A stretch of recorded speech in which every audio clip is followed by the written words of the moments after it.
So you all live in Kentucky, so you probably know a lot of ditto heads, right?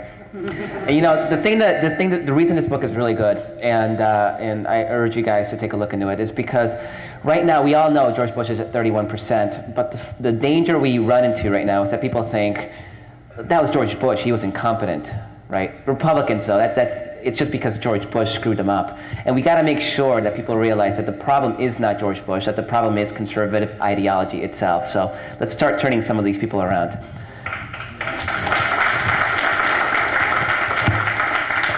So I'm really stoked about this honorary citizenship thing because I get all the rights and privileges together with the responsibility. So I can't wait to vote against Ann Northup.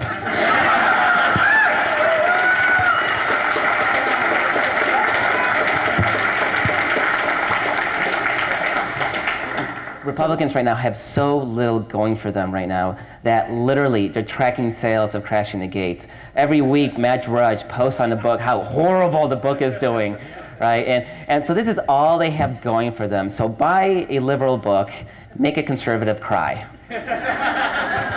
A year ago, when we started writing this book, a lot of what we were saying was really, really controversial. I mean, this notion that the Democratic Party should exist in 50 states, which is wacky craziness from these crazy liberal bloggers who didn't know what they did, what they were talking about, and they're crazy young extremist readers.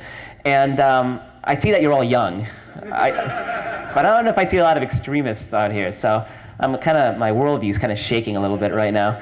But it was interesting noting that this notion that we need to be a national party because we're the Democratic National Committee, that we should be a national party was really controversial. The notion that we should that consultants and the people in D.C. didn't know what they were doing and they were running the party into the ground. Crazy, crazy notion. And the thoughts and the notion that the issue groups in the party, this fragmented progressive movement, was actually a detriment, not just to the party itself, but also to those groups themselves and the issues that they care about, was really, really controversial. And it's amazing how quickly, in just a year, things are turning around, where a lot of what we were talking about in the book has become conventional wisdom. And I'm always looking for a fight, so I was a little disappointed in that. It's like people start agreeing with me, and I don't know what to do when that happens. But it's amazing, and things are changing. And a lot of what we write about in the book isn't just the pie in the sky wishes of two bloggers who sat down and decided this is what's best for the party. I mean, this is, ironically from two bloggers, this is a work of journalism. We went out into the states and we looked at places where the party was doing really well, and we looked at places where the party was in absolute shambles, and we took lessons from that. So when people in DC started reading this book, and I know they were ready to trash it, right? They were ready to marginalize it. They realized that they could not do that because the lessons we've derived are real-world lessons from Democrats in states like Montana and Colorado and Minneapolis and elsewhere that have been successful. This party can succeed nationally.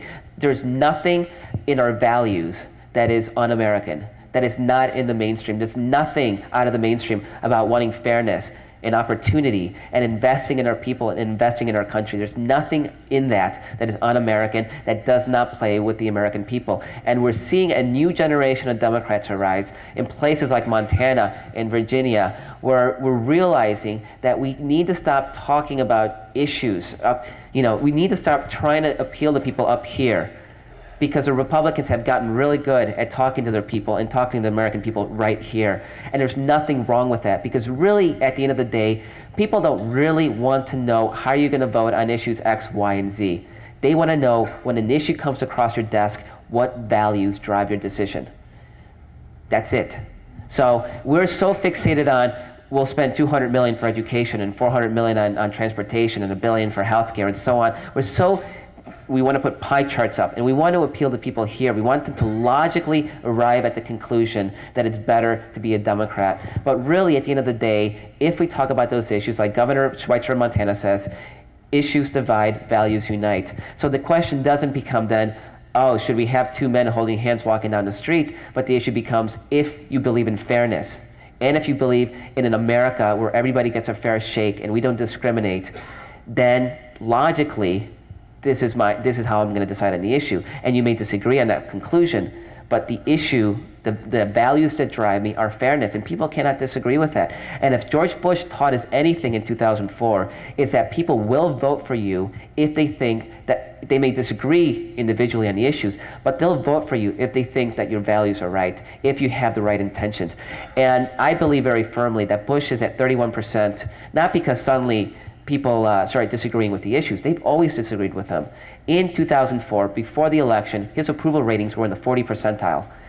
If you ask people if America was headed in the right direction, 70% or more said it was not. So why did they vote for him? Because they thought, well, I disagree with him on all these issues, but he's trying to keep us safe. His intentions are good. He wants to keep America safe. So yeah, I don't agree that we should be spying on American citizens, but he wants to keep America safe. I don't agree with Iraq. It's a disaster. People are dying for no reason, but he wanted to keep Americans safe. And so on. You can go down the list, and the rationalization was always, but he wants to keep America safe. And you know what destroyed that? Does anybody know? No. Katrina was part. But the we want to keep America safe part. Dubai. As soon as people realized, wait a second, if you wanted to keep America safe, carry the 6, suddenly it did not add up anymore. And that's the issue. We need to talk to people about what democratic values are, what we believe in here, what drives their decision-making process, because they're willing to overlook the final issues, the conclusions they make. They're going to overlook that if they believe that our heart's in the right place. I was, in the book, we talk about Colorado, where 16 House seats were targeted by Democrats in a very heavily Republican state at the time. We won 15 of those 16 seats. I think 12 of those were actually districts that were carried by George Bush over Kerry. And I was talking to a young woman who won one of those seats when I was in Colorado, and she won in a district that Bush carried by 60%. So 3-2 almost Bush district, she won it. And she tells the story about how she was going door to door, and she went up to a door and she knocked it, and the guy answered, and he said, well, how do you vote on abortion? Because that's my issue. And she said, well, on that issue, we're just going to have to disagree, and if that's what you're going to vote on, then I'm sorry I wasted your time. My opponent is with you, so vote for her.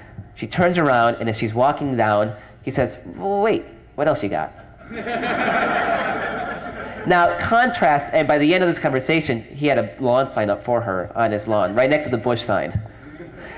Contrast that with the answer Kerry gave when asked about abortion during the debate. Blah, blah, blah, blah, blah. He's going around in circles. And by the time it was over with, people kind of, what was he talking about?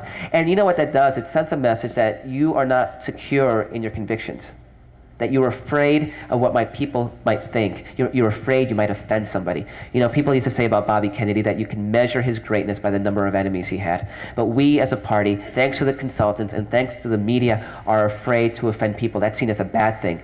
Karl Rove, George Bush, they didn't know that's not a bad thing. John Kerry was the first presidential candidate in history to win the independent vote and lose the election. Because Bush and Rove knew that to win, you had to take leadership. And by being a leader, you would offend people. But when you offend, you also inspire and you also motivate. And people know where you stand on the issues, and they say, well, I disagree with him, but he's willing to fight for what he believes in. And you look at Democrats, and they don't look like they're willing to fight for what they believe in. So if they can't fight for their core convictions, what will they fight for? That's the message we're sending to America.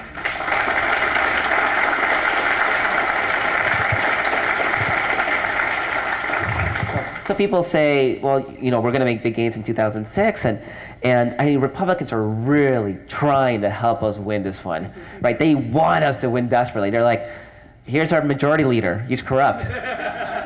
He's indicted. And I'm like, yeah, it's pretty good. I don't think that's going to be enough. So I think, well, okay, we'll let Bush do whatever he wants, like he's a king. How about that? I'm like, yeah, I don't know. I don't know if that's going to do that. And they're like, well, how about a couple of our congressmen in jail, like Duke Cunningham, right? Will that do it? It helps, but I don't know. And they're like, okay, we're going to keep screwing up Iraq, but even worse. And it's like, eh. So they're like, hookers? And on the high note, thank you very much.